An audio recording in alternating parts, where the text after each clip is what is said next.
Hello everyone, welcome back to our channel The Software Institute. So in this video we will see the beam extend and stretch command. So let's start.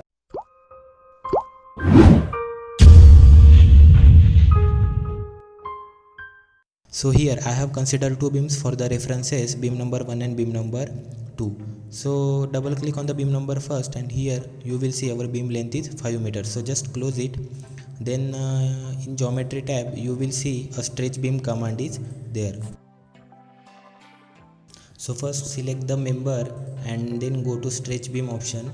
So here you will see four options are there. So first option is to a point, then second option is to a distance, then say a third point is to an existing node, and fourth is to an existing member. So let us see one by one.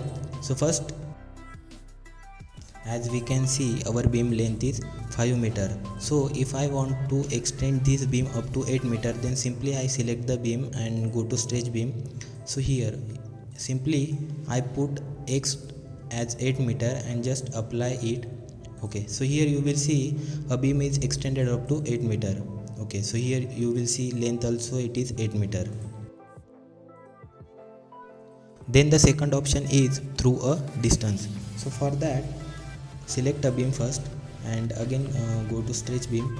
So here you will see two options are there. So first one is the start node and second one is the end node. So if I want to extend this beam from the starting point, that time I will be use start node option, and if I want to extend that beam from the end point, then I will be use end node option. So first we will see start node option. So if I want to extend this beam from the starting point as 2 meter, so just apply. So here you will see our beam length is 10 meters. So first our beam length is 8 meter and that time it is 10. So that means our beam is extended up to from the starting point. So here you will see the first coordinate is in the -2 direction, in the x direction.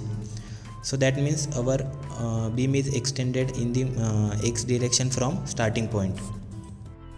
Then if I want to extend this beam from endpoint, just I select the beam and go to stretch beam. So here I will select second option as end node, and I want to extend this beam as 1 meter. So let's see.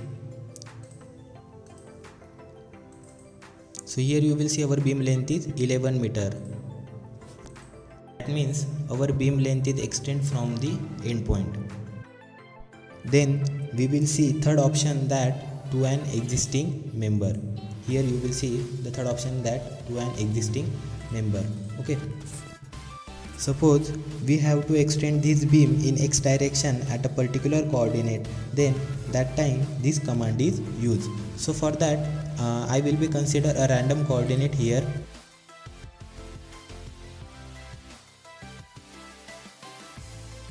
Okay. If I want to connect this beam up to the this node, then I will be use the third option. So first I will select the beam and go to stretch beam. So here I will be select third option, and here I will be select that the node number. So that node number is 5. So just I will be select node number 5 and just apply. So here you will see our beam is extended up to that node. Then the last option is to an existing member. So this command is this option is generally used to connect the two beams. So first I select the beam and then I will be go to stretch beam. So here I will be select four option, that to an existing member. So here members are located, that means members are here, first member and second member. If I want to connect first beam up to the second beam, so I will be select second and just apply. So here you will see our first beam is connected to the second beam. So these are all about the beam extend and stretch command. Hope you understand these options. So today we will stop here, and if you like the video, then please like and share.